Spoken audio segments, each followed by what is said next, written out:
Ara tothom dorm. Ha estat un dia ben complet.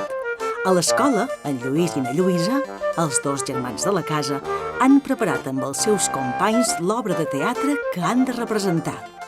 Després de l'escola han anat a bàsquet i ara estan rebentats. Per això, immediatament que han tocat llit han quedat ben dormits.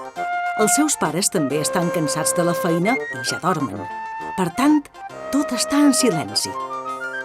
Però esperau un moment, no tot és tranquil·litat dins la casa, perquè ara és quan els objectes tenen l'oportunitat de reunir-se i, sense que ningú els interrompi, explicar com els ha anat el dia. Així que, si no feim molt de renou, ens acostarem a la sala d'estar i sabrem què diuen i què fan les coses inanimades mentre dormim.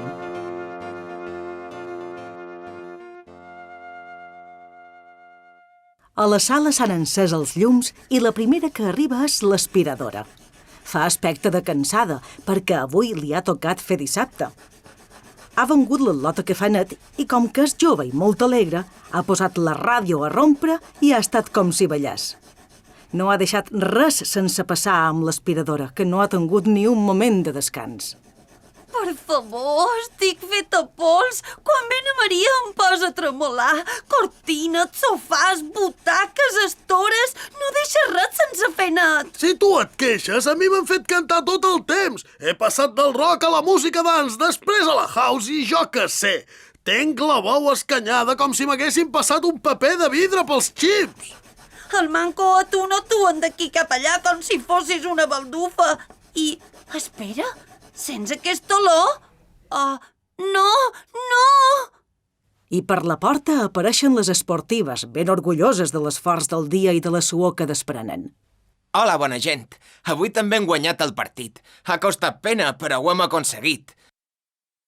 L'aspiradora i la ràdio s'arraconen contra la paret, tremolant d'espant.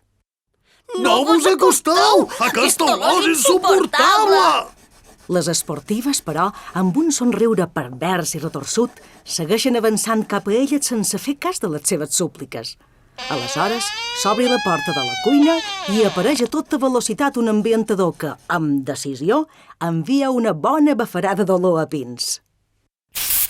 Sou unes esportives ben dolentes. En aquell moment, per donar suport a les esportives, apareixen les botes de sola cruixada, que es posen al seu costat amb una rialla maliciosa.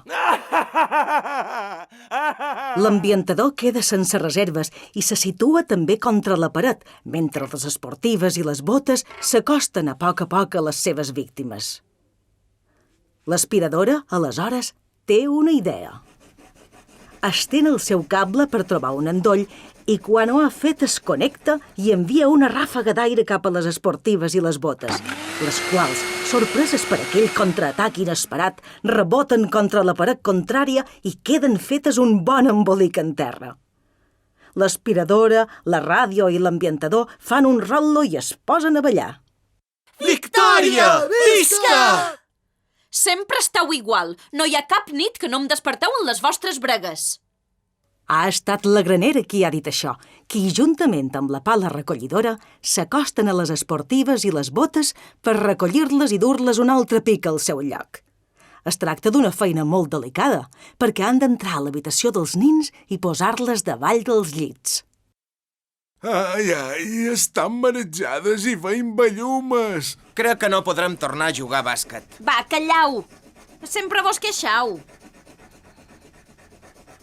Després, molt lentament, la pala s'acosta on dormen els nins, obri la porta i, sense fer gens de renou, torna a posar les botes i les esportives davall dels llits.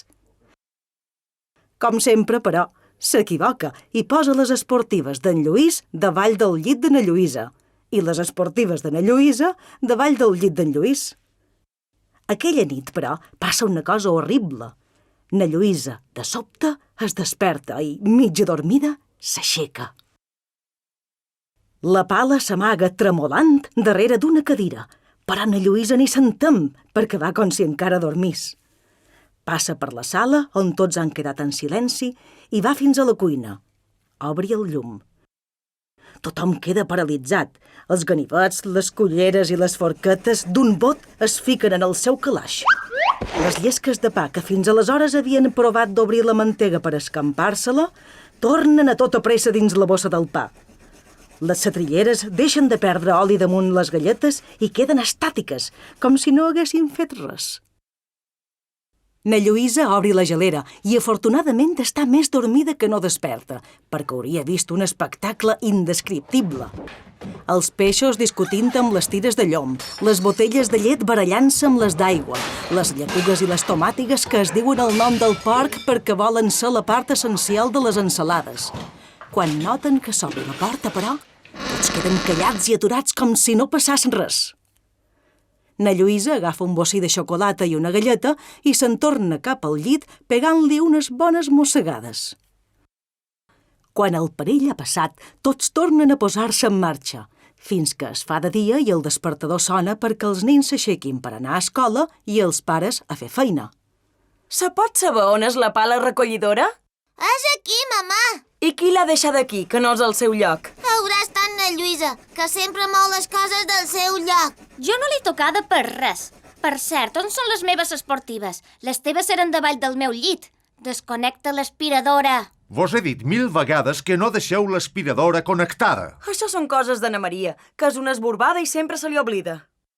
I què tenim aquí? Haurem de comprar ambientador una altra vegada. No sé què passa, és com si qualcú se'l begués.